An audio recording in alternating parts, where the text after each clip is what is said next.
Former prosecutor Patricia LaFrance joining us now. Thanks for being here once again, Patricia. Let's go through this verdict. Guilty on all charges, including second-degree murder. You explained to us many times the complexities involved in cases with no body. How do you think the prosecution successfully worked around that here? Well, I think they clearly established Kayla Montgomery's testimony. They developed it. They had strong corroborating evidence to support what she was testifying to. And obviously, it wasn't just, they had to overcome the fact that she was convicted of perjury. So I think they did a nice job.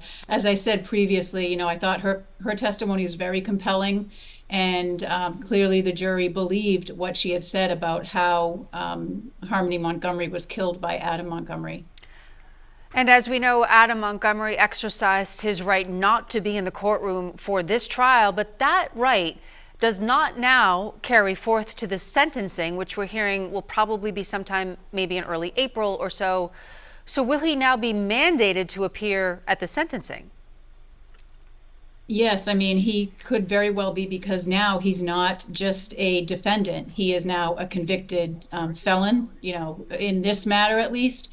And now we have, for lack of a better word, now we have victims who have been recognized by a jury as victims, meaning Harmony herself and, of course, the family. So they have a right through the New Hampshire Victims' Bill of Rights to address him at sentencing.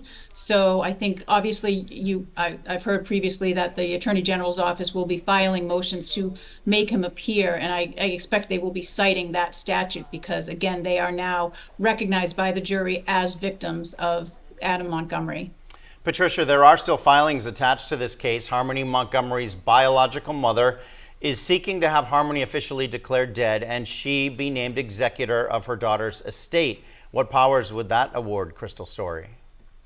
Well, that would allow her to act on Harmony's behalf in terms of any lawsuit that she wants to bring. I know the paperwork she filed with the court did state that she would like to file a lawsuit on Harmony's behalf for wrongful death. So I anticipate, once the court grants this motion, I can't see any reason why they wouldn't. I don't believe her rights as a parent were ever terminated. So certainly as next of kin, aside from Adam Montgomery, of course, then I don't anticipate the court would have a problem granting her these powers. And then again, that would enable her to sue on behalf of Harmony herself. Patricia LaFrance, former prosecutor. It's been many days you have spent live on TV with us analyzing this case. We appreciate you today and always.